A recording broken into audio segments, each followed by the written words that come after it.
Orang-orang yang duduk dalam lindungan yang maha tinggi dan bermalam dalam naungan yang maha kuasa akan berkata kepada Tuhan, tempat perlindunganku dan kubu pertahananku, Allahku yang kupercayai.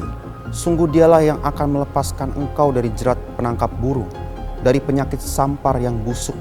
Dengan kepaknya ia akan melindungi engkau. Di bawah sayapnya engkau akan berlindung. Kesetiaannya ialah perisai dan pagar tembok.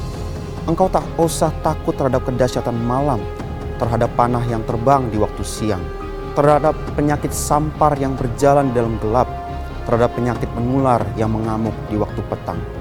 Walau 1.000 orang rebah di sisimu dan 10.000 di sebelah kananmu, tetapi itu tidak akan menimpa. Engkau hanya akan menontonnya dengan matamu sendiri dan melihat pembalasan terhadap orang-orang fasik. Sebab Tuhan ialah tempat perlindunganmu, yang maha tinggi telah kau buat tempat perteduhanmu. Malapetaka tidak akan menimpa kamu, dan tulah tidak akan mendekat kepada kemahmu, sebab malaikat-malaikatnya akan diperintahkannya kepadamu untuk menjaga engkau di segala jalanmu. Mereka akan menatang engkau di atas tangannya, supaya kakimu jangan terantuk kepada batu. Singa dan ular tedung akan kau langkahi. Engkau akan menginjak anak singa dan ular naga. Sungguh hatinya melekat kepadaku, maka aku akan meluputkannya. Aku akan membentenginya sebab ia mengenal namaku. Bila ia berseru kepadaku, aku akan menjawab. Aku akan menyertai dia di dalam kesesakan. Aku akan meluputkannya dan memuliakannya. Dengan panjang umur akan kukenyangkan dia, dan akan kuperlihatkan kepadanya keselamatan daripadaku. Apa yang dimaksud dengan Pentakosta ketiga? Pentakosta ketiga adalah pencurahan Roh Kudus yang dahsyat di zaman ini, melebihi yang terjadi di Azusa Street. Pentakosta ketiga akan membangkitkan penuaian jiwa yang terbesar dan terakhir sebelum Tuhan Yesus datang kembali. Pentakosta ketiga akan membangkitkan generasi Yeremia, yaitu anak-anak muda yang dipenuhi Roh Kudus, cinta mati-matian kepada Tuhan Yesus, dan tidak kompromi terhadap dosa, dan akan bergerak untuk memenangkan jiwa. Pentakosta ketiga lahir di Indonesia dan bergerak ke bangsa-bangsa. Gerakan ini dari timur ke barat dan akan kembali ke Yerusalem. Pentakosta ketiga akan memberikan kuasa untuk menyelesaikan amanat agung, dan setelah itu Tuhan Yesus datang kembali.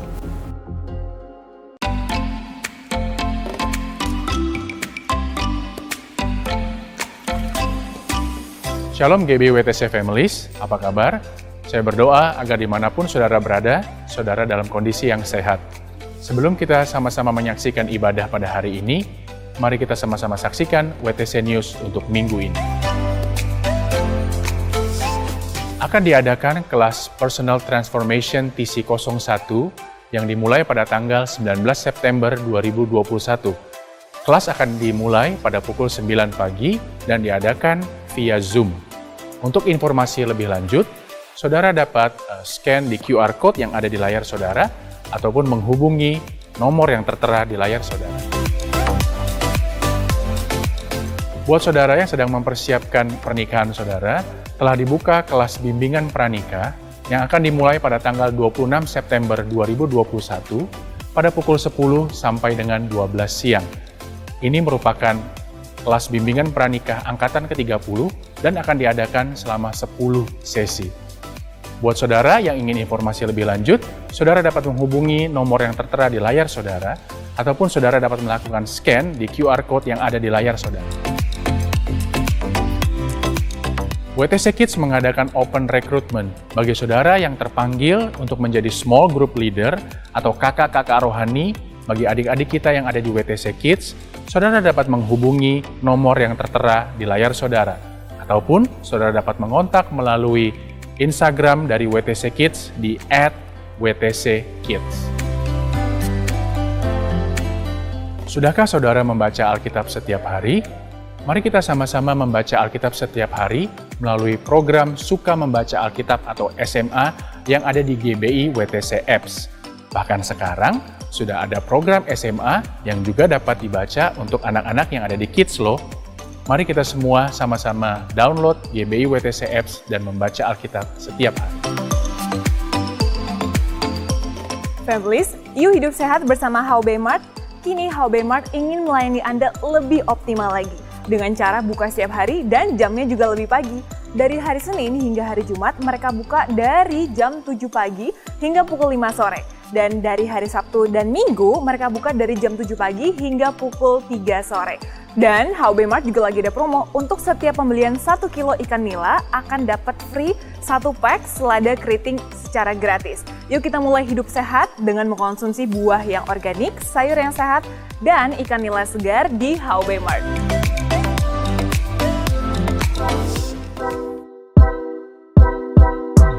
Halo guys, nama saya Julie, sekarang saya kuliah semester ke-6.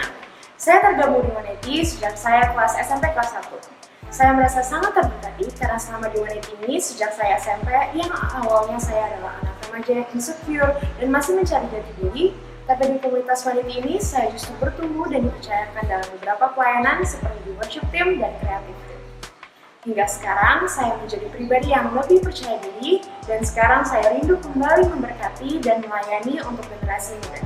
Saat ini saya melayani sebagai small group leader, pembicara next gen, ketua kreatif tim, dan penanggung jawab ibadah Zoom Waneti.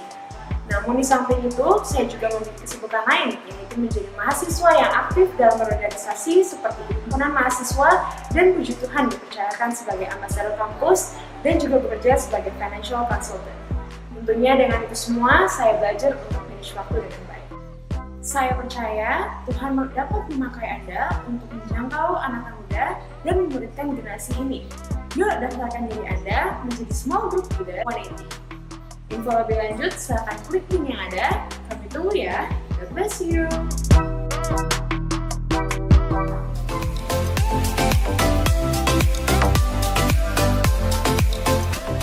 Kersel Gabungan Dewasa Muda dimulai hari Sabtu tanggal 4 September 2021 dan diadakan setiap hari Sabtu pukul 19.30 hingga 22 malam.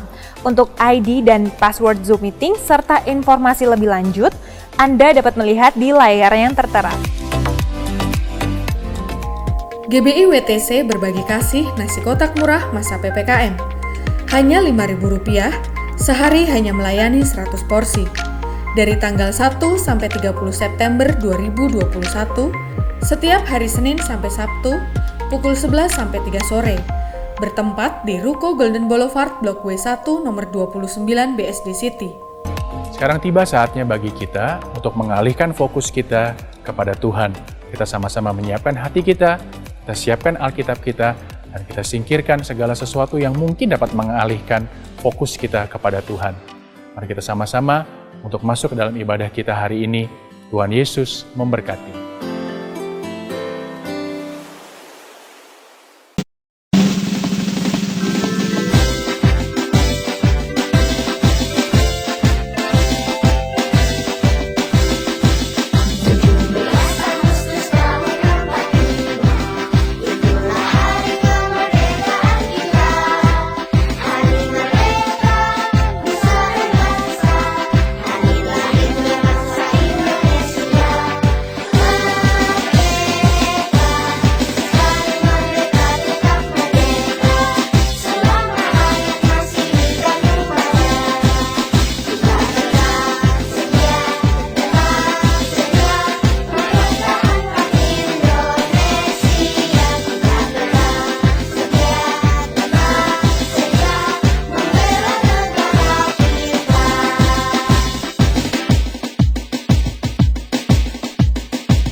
tepuk tangan buat Tuhan.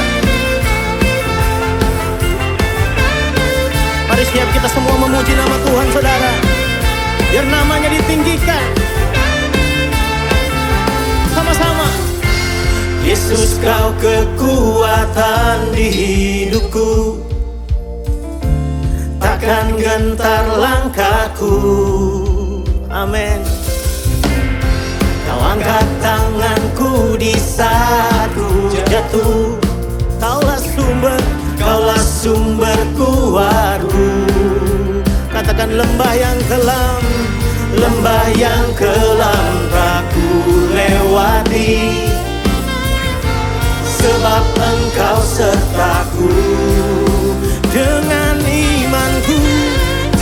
imanku ku diselamatkan oleh kuasa Yesusku. Ku angkat tanganku, ku sorakan haleluya. Namamu berkuasa, surga bumi nyatakan. Ku angkat tanganku, nyatakan kau hebat, Allah yang perkasa, berkuasa selamanya. Haleluya. Jesus.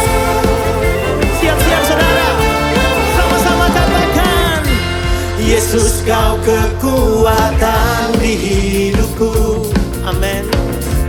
Takkan gentar langkahku. Yes. Kau angkat tanganku di saat ku jatuh.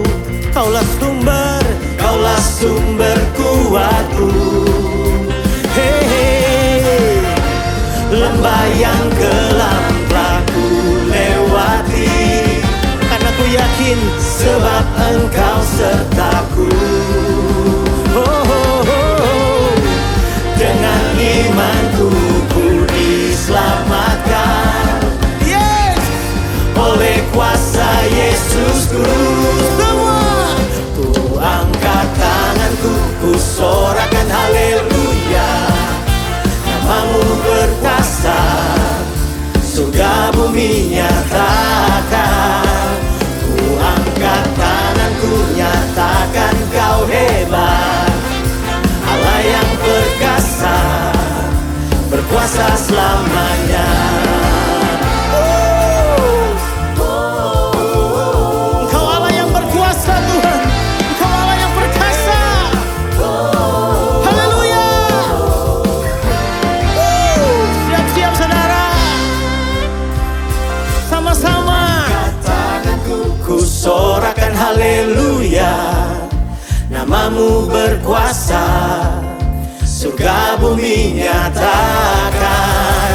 Ku angkat tanganku, nyatakan kau hebat, Allah yang perkasa, berkuasa selamanya. Lebih lagi, ku angkat tanganku, ku sorakan haleluya. Namamu berkuasa, surga bumi nyatakan. Ku angkat tanganku, nyatakan kau hebat, Allah yang perkasa, berkuasa selamanya. Haleluya. Engkau berkuasa selamanya, Tuhan. Engkau Allah yang ajaib. Haleluya. Yes. Engkau Allah yang dahsyat, Tuhan. Setiap hari selalu ada berkat yang baru yang Engkau nyatakan. Kau menyegarkan roh dan jiwa kami. Setiap hari ku dibarui, ku datang padamu, masuk hadirat-Mu.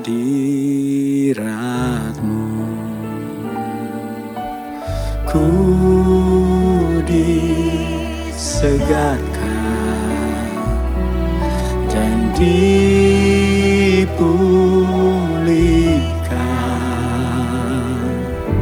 saat ku datang dalam hadirat Tuhan. Izinkanlah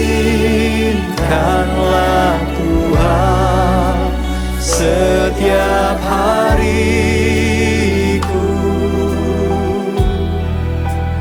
masuk hadirat-Mu, bersekutu dengan-Mu.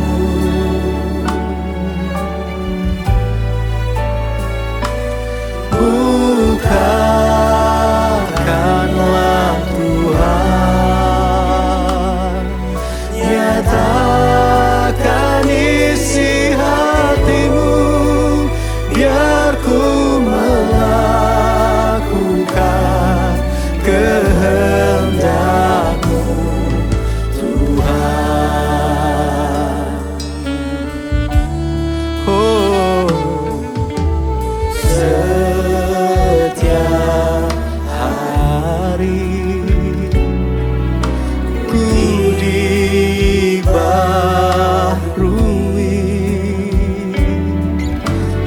datang padamu, masuk hadirat-Mu,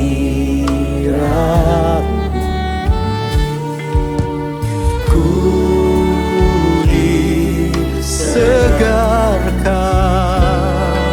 dan dipulihkan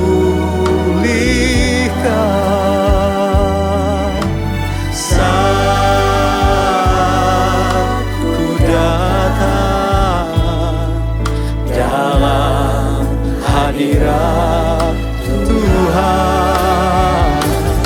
Izinkanlah Tuhan setiap hariku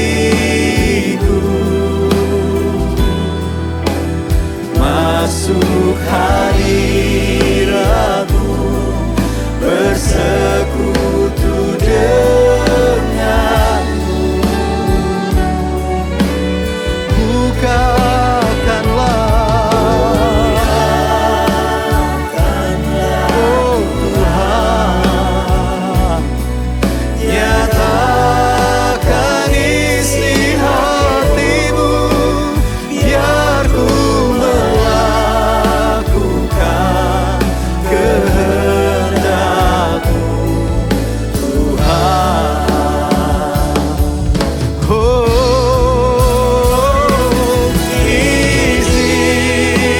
izinkanlah Tuhan setiap hariku masuk hadirat-Mu, bersekutu dengan-Mu.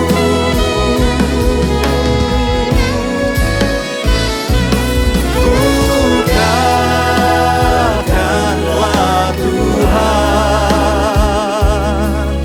nyatakan isi hati-Mu, biar ku melakukan kehendak-Mu, Tuhan. Mari sama-sama saudara. Yesus, Yesus, Yesus,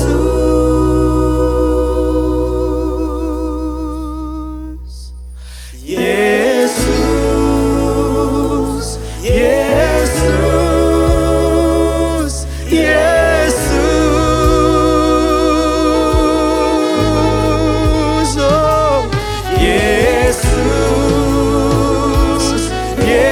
Yesus,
Kau bekerja, Kau hadir melawat kami, Tuhan. Even when I don't see it, You're working. Even when I don't feel it, You're working. You never stop working. You never stop working. Even when I don't see it, You're working. Even when I don't feel it, You're working. You never stop working. You never stop working. Let church lift up your voice.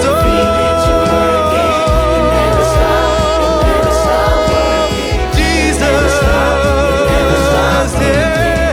Even when I don't see it, You're working. Even when I don't feel it, You're working.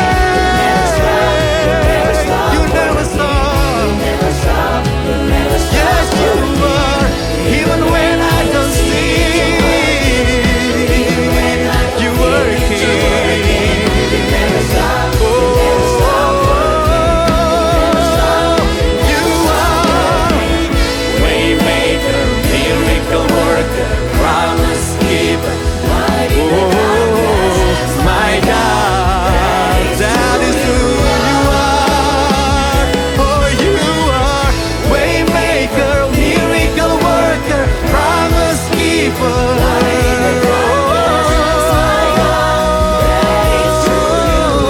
Yes, You are. That is who You are. That is who You are. That is who You are. That is who You are. That is who You are. That is who You are. Oh, that is who You are. That is who You are. Oh, Jesus. Saudara, mari kita sama-sama bawa persembahan kita yang terbaik kepada Tuhan. Dan jika saudara sudah siap untuk memberikan persembahan, mari kita sama-sama bersatu di dalam doa. Bapa yang baik, kami mau mengucap syukur sama Tuhan pagi hari ini. Kami percaya Tuhan, berkat Tuhan tercurah dan berlimpah atas kehidupan kami. Pagi ini Tuhan, kami mau bawa dengan setia Tuhan persembahan kami Tuhan ke hadapan-Mu. Kami percaya Tuhan, Engkau memberkati tangan-tangan yang memberi Tuhan Yesus. Dan Engkau adalah Allah yang setia Tuhan. Engkau yang akan membalas Tuhan setiap pemberian yang telah diberikan Tuhan oleh umat-Mu. Terima kasih Tuhan Yesus. Terima kasih Aba Bapa. Kami siap Tuhan untuk mendeklarasikan persembahan kami. Di dalam nama Yesus kami berdoa. Amin. Mari saudara, kita deklarasikan persembahan kita dalam hitungan yang ketiga. 1, 2, 3. Pada saat kami membawa persembahan, kami percaya pintu sorga terbuka dan berkat Tuhan dicurahkan. Saya menerima bisnis, pekerjaan, sekolah, dan kuliah yang lebih baik. Keuntungan, bonus, dan aset dilipat gandakan. Semua transaksi dibuat berhasil. Customer lama dan baru Tuhan datangkan. Semua pembayaran dapat dilunasi. Memiliki rumah di bumi dan di sorga. Menerima hadiah, kejutan, dan penghargaan. Diberikan jodoh bagi yang belum punya pasangan. Keluarga harmonis dan tidak ada kemandulan. Semua musuh, penyakit, dan kerugian dihalau dari dalam hidupku, keluargaku, pekerjaanku, dan bisnisku.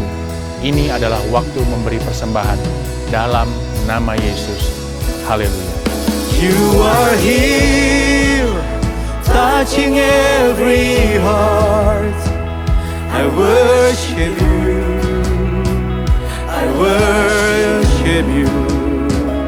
You are healing every heart. Oh, I worship You. I worship You. Turning lives around. Jesus, I worship You. I worship You. You are here.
Mari kita satukan hati kita satu dalam doa.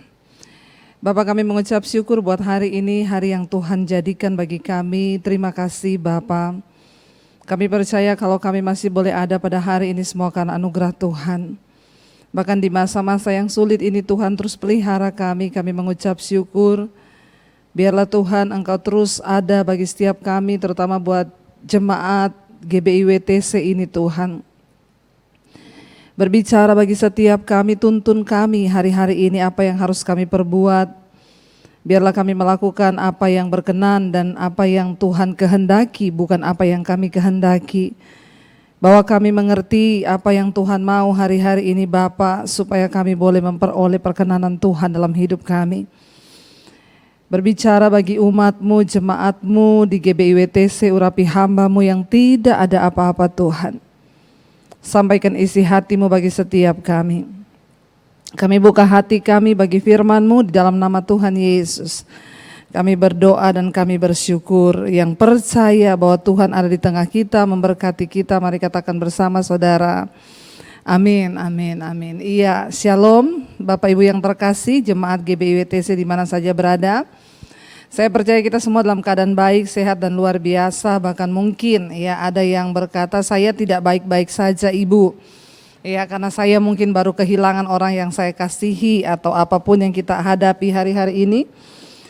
Tapi saya percaya bahwa kalau kita masih bisa ada sampai hari ini itu semua karena anugerah Tuhan. Saudara, di tengah semua yang terjadi, bahkan kita sampai hari ini belum tahu sampai berapa lama semua ini akan terjadi saudara ya. Ada yang berkata ya bisa 5 tahun ya atau berapa tahun ke depan. Yang terpenting bagi kita adalah bagaimana hari-hari ini kita terus ada di dalam perkenanan Tuhan sebagai umat Tuhan.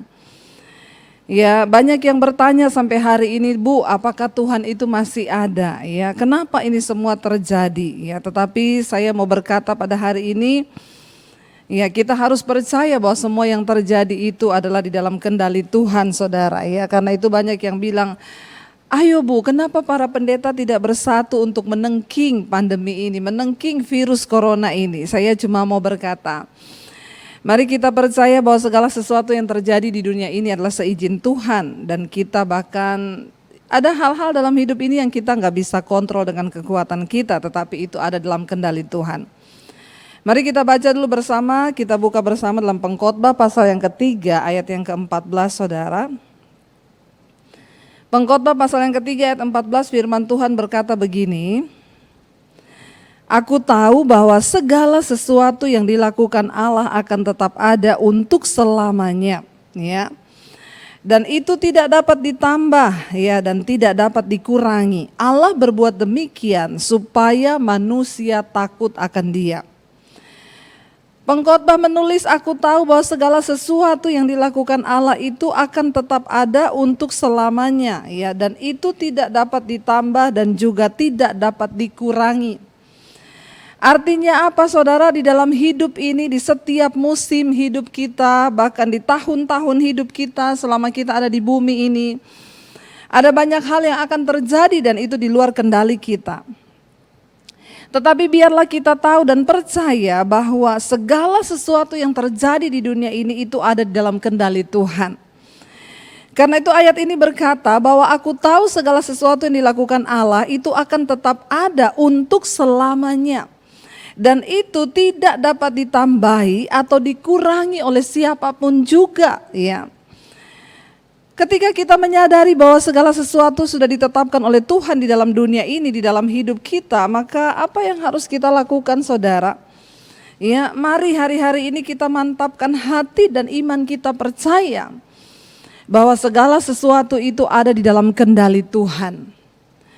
Dan ketika sesuatu itu ada di dalam kendali Tuhan, maka saya juga percaya bahwa Tuhan itu tahu membedakan mana orang-orang yang sungguh-sungguh berharap dan bergantung kepada Dia dan mana yang tidak, saudara.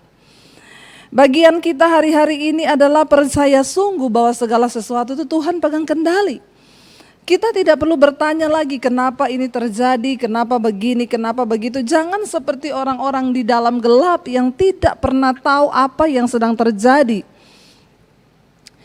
Saya tuh bersyukur saudara, kenapa? Karena Tuhan itu ya dari dulu saya selalu berdoa Tuhan. Ya aku ingin melayani Tuhan ya. Dan aku ingin mengikuti pergerakan Tuhan dan bawa aku Tuhan di mana di tempat Engkau berada.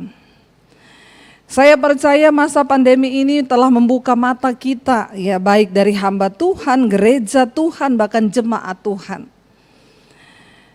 Ketika kita ada di dalam pergerakan Tuhan, maka kita tidak perlu bingung, kita tidak perlu takut.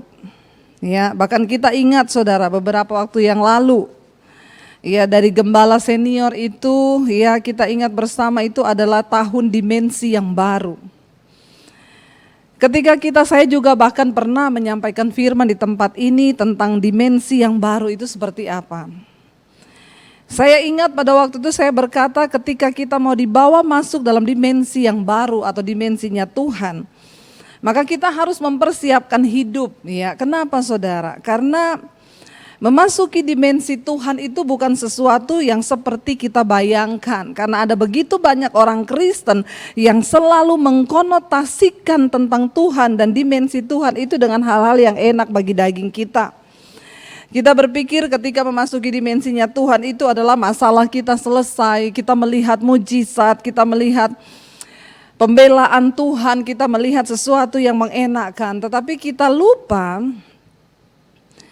bahwa untuk memasuki dimensinya Tuhan itu bukan sesuatu yang mudah. Kenapa? Karena cara berpikir manusia dengan cara berpikir Tuhan itu berbeda. Memasuki dimensinya Tuhan itu tidak mudah dan tidak enak pasti bagi daging kita. Kenapa? Karena jalan kita bukan jalan Tuhan. Rencana kita bukanlah rencana Tuhan. Dan ketika kita akan dibawa masuk ke dalam dimensi Tuhan itu adalah sesuatu yang sangat membutuhkan saudara, komitmen, rasa percaya, karena disinilah iman kita akan diuji. Ya, saya juga masih ingat ya, kalau tidak salah dulu saya menyampaikan di jemaat di tempat ini bahwa satu saat Alkitab berkata Tuhan akan menggoncangkan bukan hanya bumi saja tetapi langit juga. Memasuki dimensinya Tuhan itu juga berbicara tentang memasuki satu pemurnian atau goncangan, ya. Dan kitab Ibrani itu berkata semua akan digoncang dan ungkapan satu kali lagi, ya Tuhan berkata satu kali lagi aku akan menggoncangkan bukan hanya bumi saja tetapi langit juga, dengan sebuah tujuan supaya apa? Tertinggal satu umat yang tidak tergoncangkan. Dan bukankah kita melihat hari-hari ini saudara, semua berubah, keadaan berubah, tatanan hidup manusia berubah. Ya, dulu semuanya bisa bertemu dengan bebas, bahkan gereja juga berubah hari-hari ini. Dan kita mau atau tidak mau, kita suka atau tidak suka, setiap kita itu dipaksa untuk masuk dan beradaptasi dengan tatanan yang baru. Apa yang harus kita lakukan hari-hari ini? Mari saudara, di dalam segala perubahan yang terjadi, di dalam segala keadaan yang terjadi, entah itu berat ya atau sangat-sangat berat, kita harus tetap percaya bahwa Tuhanlah yang pegang kendali. Pengkhotbah 3 ayat 14 berkata, aku tahu bahwa segala sesuatu yang dilakukan Allah itu akan tetap ada, itu tidak bisa ditambah dan gak bisa dikurang. Ya, mau sehebat apapun pendeta berdoa mau tengking virus ini, kalau Tuhan yang sudah berkehendak, ya kita tidak bisa melakukan apapun, tidak bisa ditambah, gak bisa dikurang. Dan kita lihat ayat ini berkata begini saudara, dan mengapa Allah berbuat demikian supaya manusia takut akan Dia. Masa-masa ini diizinkan Tuhan supaya apa? Manusia berbalik dan hidup takut akan Tuhan. Di tengah masa pandemi ini ya ada banyak hal negatif memang ya. Dari sisi negatif banyak saudara. Jutaan orang kehilangan lapangan pekerjaan. Bahkan jutaan orang juga yang dipanggil ya akhirnya meninggal karena virus ini. Tetapi kalau kita melihat dari sisi positifnya saudara, ada begitu banyak orang yang berbalik dan mulai belajar hidup takut akan Tuhan. Saya mendapatkan banyak kesaksian orang-orang yang dulunya hidupnya tidak pernah mikirin Tuhan, tetapi karena di depan mata semua manusia diperhadapkan dengan yang namanya kematian, orang mulai berbalik untuk mencari Tuhan. Mengapa Tuhan izinkan ada hal-hal yang tidak dapat dirubah di dalam hidup ini? Kenapa Tuhan izinkan ada musim, ada satu keadaan yang bahkan manusia manapun tidak bisa merubahnya? Satu tujuan Tuhan supaya manusia itu belajar untuk hidup takut akan Tuhan. Saya berdoa di tengah masa pandemi ini biar kita semua mulai saudara, ya, kita mulai datang kepada Tuhan, memperbaiki diri apa yang perlu kita perbaiki. Ya, kalau ada hal-hal yang mungkin selama ini sudah kita hidupi, kita hidup di dalam dosa, kita melakukan segala hal yang tidak berkenan, mari kita mulai berbalik kepada Tuhan, hidup di dalam takut akan Tuhan. Tidak ada yang lain yang bisa kita lakukan hari-hari ini selain bertobat, berbalik. Apalagi yang mau kita andalkan? Hari ini orang tidak bisa lagi mengandalkan kekayaan, ya, bahkan mau cari rumah sakit aja orang punya duit banyak tidak dapat, saudara. Ya, apa yang bisa kita andalkan hari-hari ini? Hanya bergantung kepada Tuhan. Ya, sebab sekarang untuk bisa mencari oksigen saja manusia begitu sulit. Ketika sesuatu terjadi, kita mengalami sesak napas, saya juga mengucap syukur kalau saya dan keluarga kami diizinkan 2 kali ya terkena COVID. Dan yang kedua itu yang varian baru, yang Delta itu saudara. Saya juga sempat merasakan bagaimana yang namanya sesak napas dan rasanya mau cari oksigen itu sulit. Sampai nafas saya sudah berbunyi, tinggal sampai di leher sini, dari dada sampai ke atas itu sudah sesak.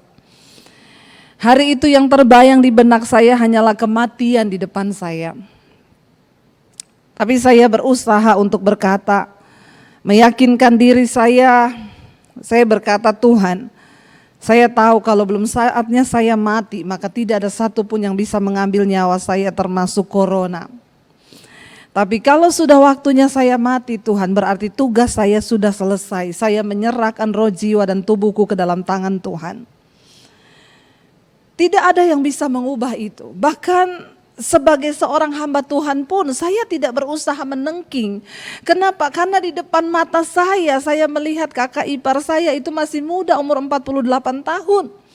Hanya dalam waktu beberapa hari dia positif COVID, langsung sesak napas, gak bisa makan, meninggal saudara.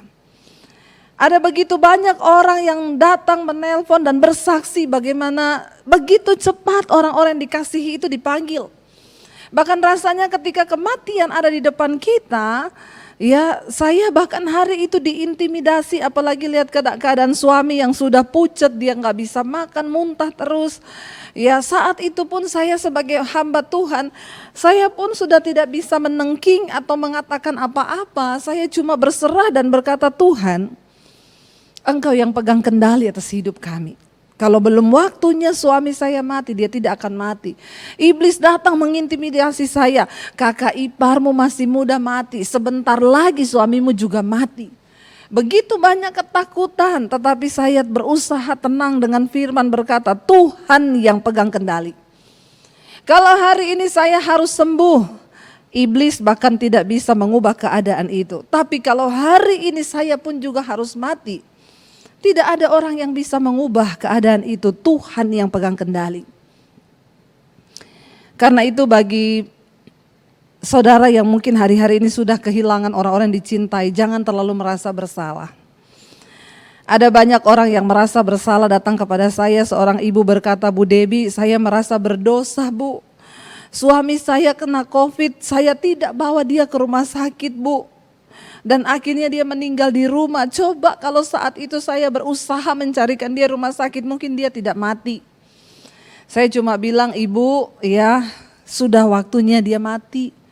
Mau di rumah sakit atau di rumah pun, kalau sudah waktunya Tuhan menetapkan batas hidupnya di situ, dia pasti mati. Baru dia tutup telepon, seorang ibu telepon lagi sama saya, Bu Debbie, saya merasa berdosa, saya merasa saya membunuh suami saya. Kenapa? Suami saya kena COVID dan saya cepat bawa dia ke rumah sakit, Bu. Seandainya saya tidak bawa dia ke rumah sakit, mungkin dia tidak mati. Manusia itu bisa mereka-reka, manusia itu bisa memikir dan menimbang, tetapi keputusan itu datang dari Tuhan.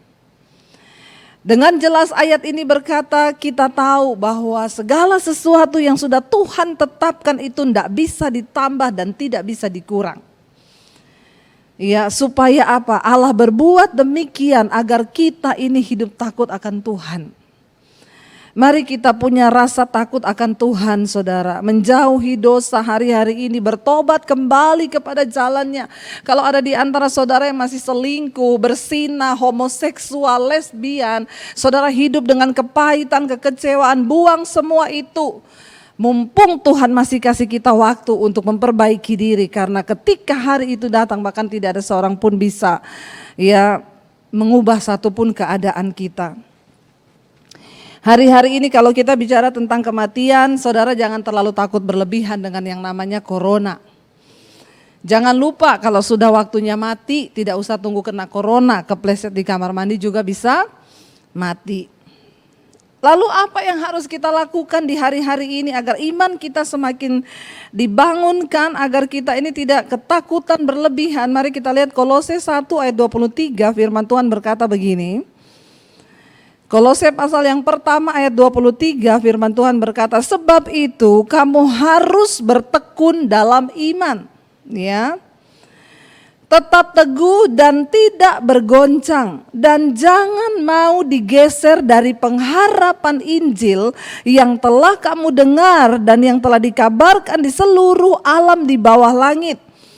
Dan yang aku ini Paulus telah menjadi pelayannya. Lalu apa yang harus kita lakukan di hari-hari ini dengan keadaan yang seperti ini, saudara? Firman Tuhan berkata Kolose 1 ayat 23, sebab itu saudara kita jangan terlalu takut berlebihan, tetapi apa? Kamu harus bertekun di dalam iman. Saya mengucap syukur karena di tengah masa pandemi ini saya mendengar banyak kesaksian, ada suami istri yang dulu sudah mau bercerai. Tapi tiba-tiba pandemi datang, tadinya istri kerja sendiri, suami kerja sendiri, anak-anak sekolah sendiri. Rumah tangga mereka semakin tidak harmonis. Kenapa? Karena tidak pernah bertemu satu dengan yang lain, semua sibuk sendiri-sendiri. Ketika pandemi datang, akhirnya saudara mereka mendapat kesempatan untuk bersama-sama di rumah bersama, bahkan suami juga akhirnya sebelum tidak lagi bekerja di luar, sekarang semua harus tinggal bersama dalam satu rumah. Lalu ketika mereka mulai kumpul bersama dan melihat keadaan di sekeliling, ada begitu banyak orang mati dipanggil menemui ajal mereka. Rumah tangga ini akhirnya mulai mendapat kesempatan untuk hidup dalam kebersamaan. Dan ternyata hubungan yang selama ini rusak, di masa pandemi ini Tuhan pulihkan. Mereka sekeluarga membangun mesbah di dalam keluarga. Mereka bergandeng tangan bersama.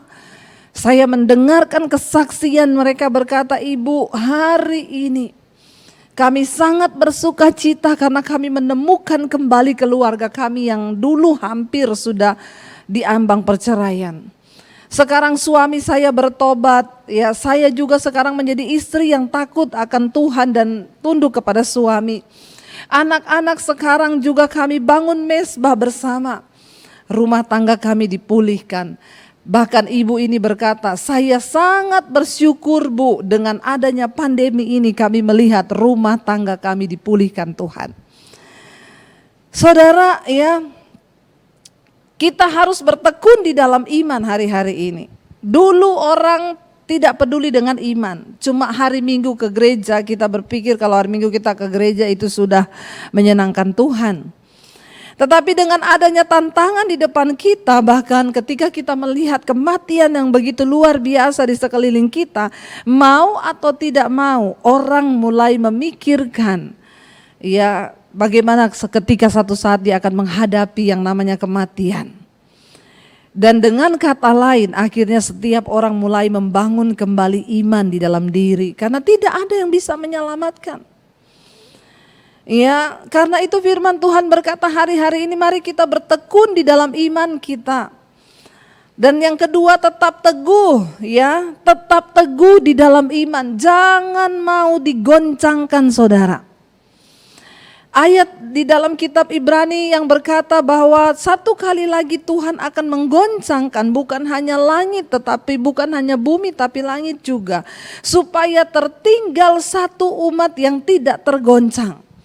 Kenapa tantangan begitu berat keadaan ini terjadi? Karena Tuhan ingin melihat tertinggal satu umat yang tidak tergoncangkan. Kolose 1 ayat 23 berkata, sebab itu kamu harus bertekun dalam iman, tetap teguh dan tidak bergoncang. Jangan mau digoncangkan oleh keadaan apapun hari-hari ini. Biar kita mau berkata, Tuhan, aku mau tetap teguh percaya kepada Tuhan.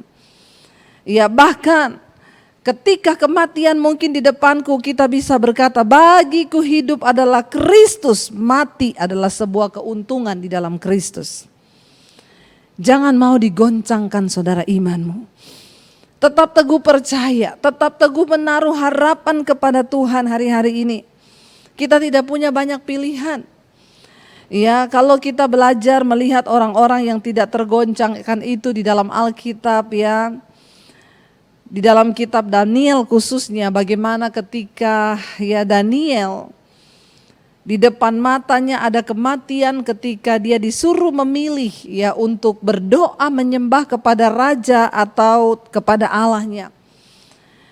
Barang siapa, raja mengeluarkan satu titah, barang siapa yang tidak menyembah kepada raja dan berdoa kepada Allah lain atau kepada dewa manapun dalam waktu 30 hari ke depan, maka dia akan dilemparkan ke dalam gua singa.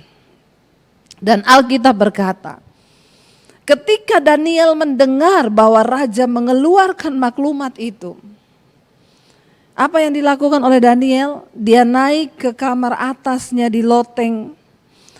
Dia berlutut memuji dan menyembah Tuhan di sana sehari 3 kali dia berdoa, kata firman Tuhan.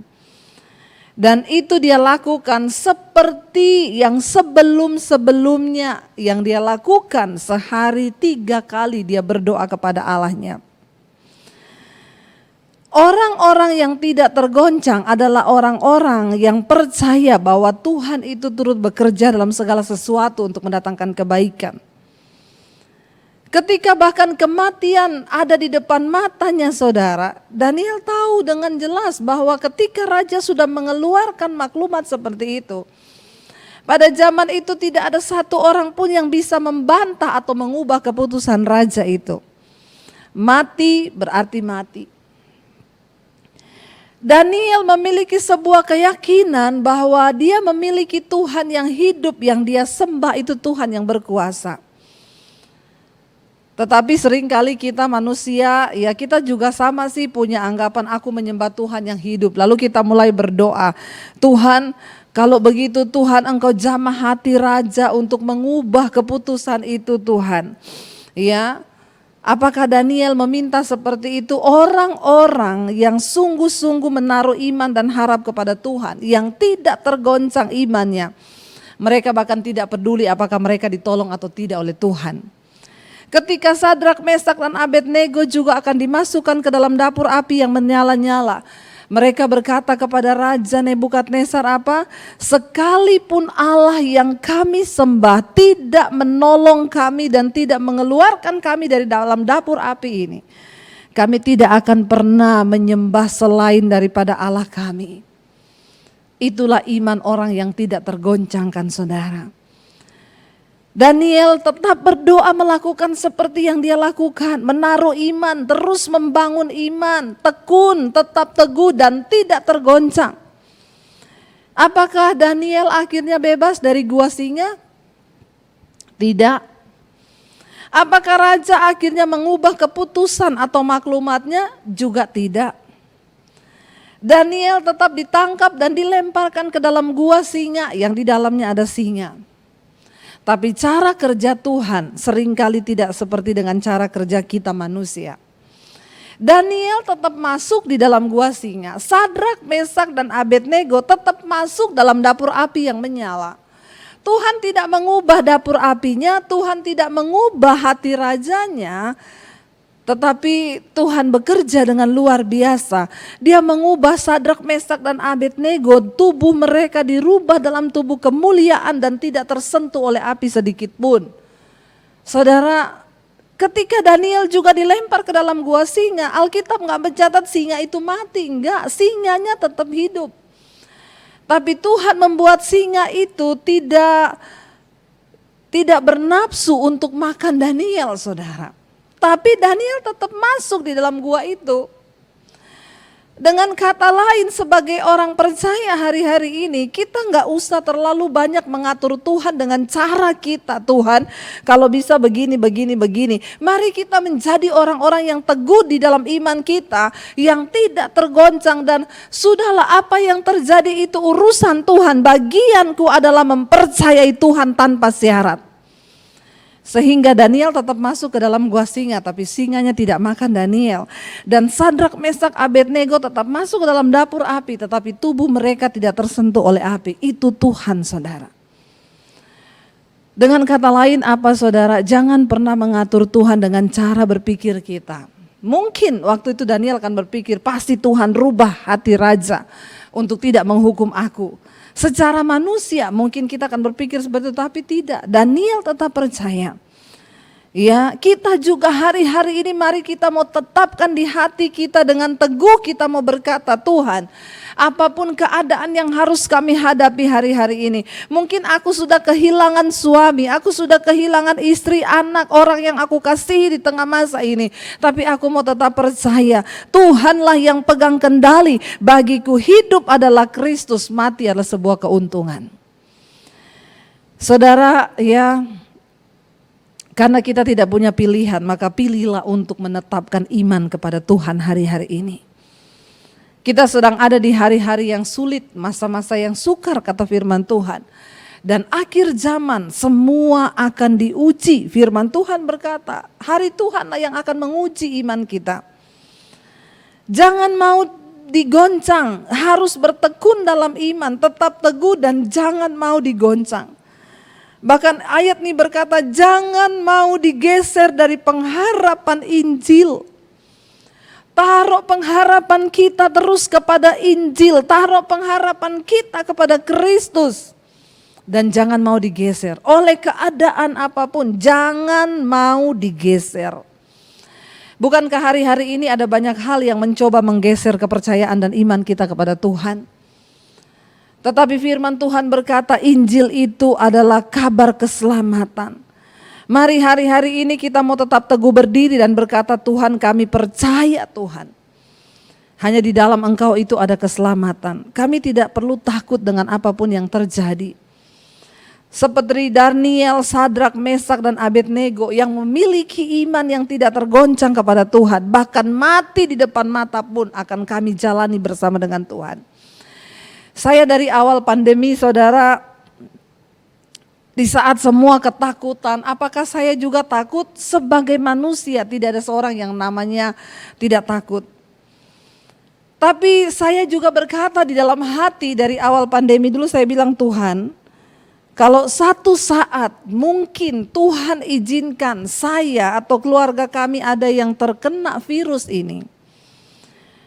Tidak apa-apa Tuhan, kalau memang Engkau mau izinkan kami kena. Kalau itu untuk satu tujuan, supaya aku memuliakan nama-Mu.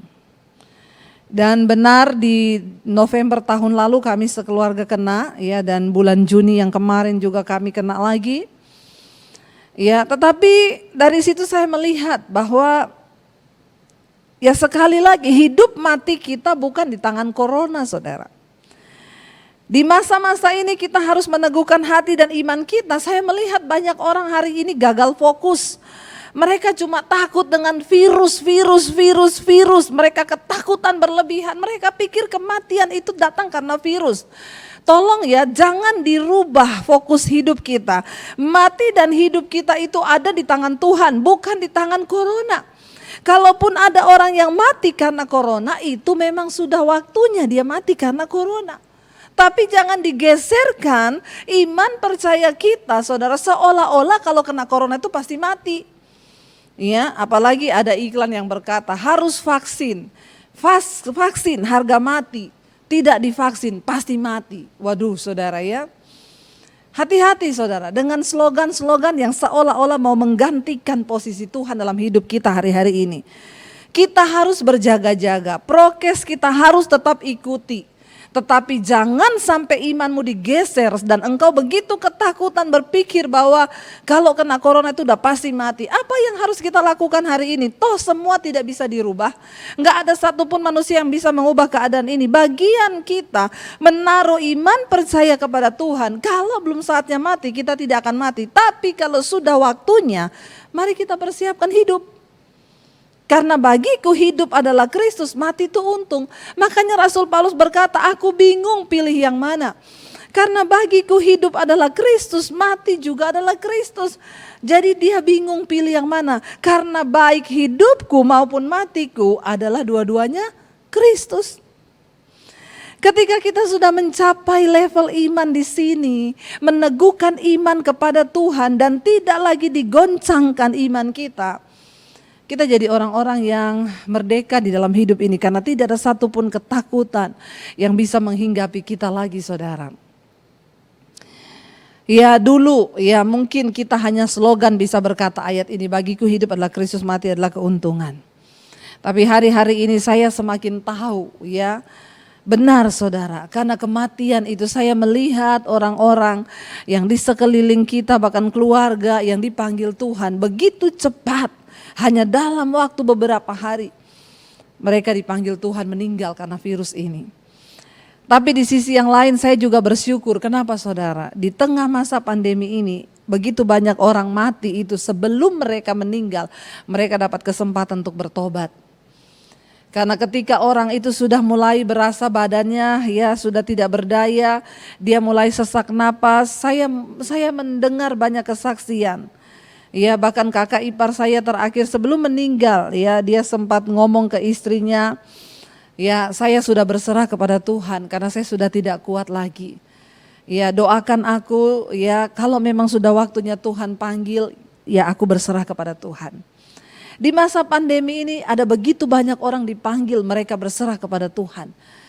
Dan yang terpenting bukankah kita tahu akhir hidup dari manusia. Jadi masa ini bukan hanya masa pandemi yang menakutkan.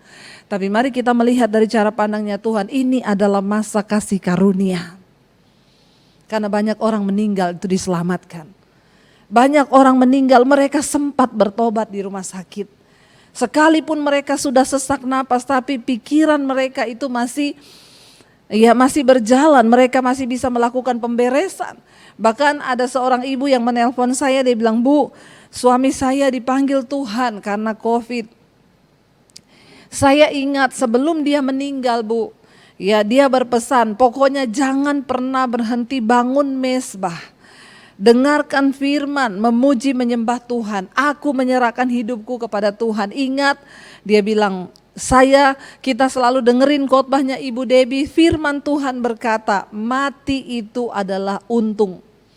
Jadi hari ini aku menyerahkan nyawaku ke dalam tangan Tuhan dan suaminya meninggal dengan tenang.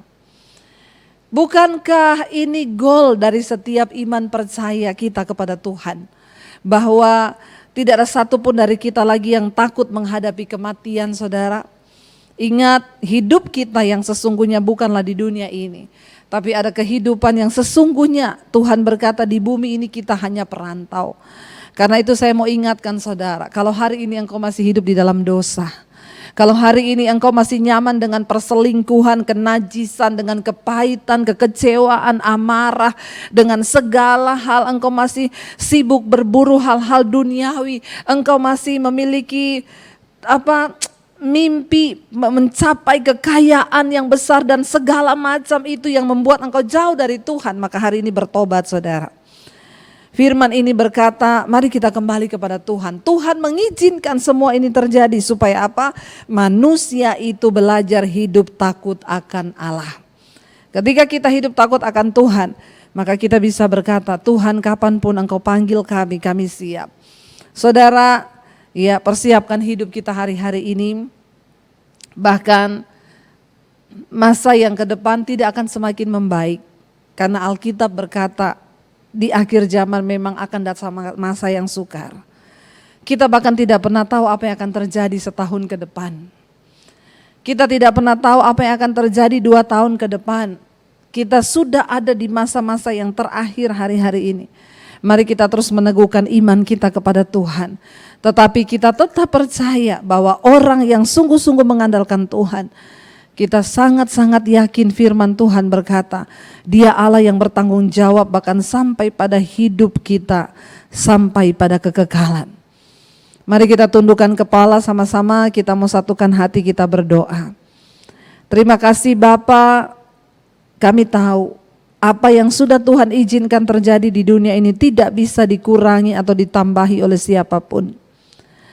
Tuhan mengizinkan semua ini terjadi supaya seluruh umat manusia yang ada di bumi ini belajar untuk hidup takut akan Tuhan. Bahwa Engkaulah yang pegang kendali bahkan atas nafas hidup kami. Nafas kami bukan tergantung kepada tabung oksigen, tetapi nafas kami itu tergantung kepada Tuhan. Kami semua hari ini merendahkan diri berserah kepada Tuhan. Ampuni kami Bapa. Kalau ada begitu banyak hal yang kami lakukan yang belum berkenan kepada Tuhan. Ampuni kami sebagai para hamba-hamba Tuhan. Ampuni kami sebagai jemaat Tuhan, sebagai gereja Tuhan. Ampuni kami Bapa. Sungguh Tuhan tidak ada yang bisa kami lakukan lagi hari-hari ini selain berserah kepadamu dan meneguhkan iman kami kepada Tuhan. Dan sungguh-sungguh belajar hidup takut akan Tuhan. Ambil alih seluruh hidup kami Tuhan. Bahkan kehendak, keinginan, kemauan di dalam diri kami, ambil alih semua ini Bapa. Supaya Engkaulah yang melakukan segala sesuatu dalam hidup kami. Kami mau belajar hidup bagi kepentingan Tuhan hari-hari ini. Kami mau belajar hidup bagi kehendak Tuhan hari-hari ini. Kami mau belajar hidup bagi kepentingan kerajaan hari-hari ini. Kerajaan Allah di dalam hidup kami. Karena itu Tuhan, kami menyerahkan seluruh hidup kami ke dalam tangan Tuhan. Engkau memberkati jemaat GBI WTC dimanapun berada. Tuhan jamah hidup mereka. Persiapkan kami menjadi mempelai-mempelai yang layak di akhir zaman. Karena kami tahu masa goncangan itu sedang terjadi. Tetapi satu hal juga yang kami yakini. Semua ini Tuhan izinkan supaya tinggal tetap satu umat yang tidak tergoncang. Kami mau menjadi pemenang-pemenang-Mu Bapa. Bawa kami terus masuk dalam dimensinya Tuhan. Untuk kami boleh berjalan di dalam perkenanan-Mu Bapa dan melakukan apa yang Tuhan kehendaki dalam hidup kami. Urapi setiap kami Bapa dalam rumah tangga keluarga, biar kami sungguh-sungguh hidup menjadi keluarga yang takut akan Tuhan. Suami menjadi imam, istri menjadi penolong, anak-anak hidup takut Tuhan. Biarlah perkenanan Tuhan turun dalam rumah tangga kami. Kami mau bertobat dan kami mau belajar hidup takut akan Tuhan. Karena kami tahu dan percaya Tuhan, Engkau yang menetapkan segala sesuatu di dalam hidup kami. Kuatkan hati dan iman kami melewati masa sulit di tengah masa pandemi ini Bapa. Bahkan mungkin keadaan ke depan kami tidak tahu. Satu hal yang kami tahu pasti, Tuhan bertanggung jawab atas hidup kami. Bahkan sampai pada kekekalan. Terima kasih Bapa, bagi kami hidup adalah Kristus, mati adalah sebuah keuntungan. Di dalam nama Tuhan Yesus kami berdoa dan bersyukur. Mari saudara yang percaya diberkati Tuhan katakan bersama saya. Amin, amin, amin. Tuhan Yesus memberkati, shalom dan selamat hari Minggu. Tuhan, kami bersyukur untuk sebuah firman yang luar biasa hari ini. Kami mau angkat tangan kami Tuhan. Kami percaya kebenaran-Mu itu sanggup untuk memerdekakan kami. Kami percaya firman-Mu sanggup untuk mengubah hidup kami. Dan kami percaya hari ini hanya dengan Tuhan saja, hanya dengan Allah saja kami cakap untuk melakukan perbuatan-perbuatan yang besar dan yang gagah perkasa. Karena Tuhan sendiri yang akan menginjak semua musuh dan lawan-lawan kami. Persiapkan kami Tuhan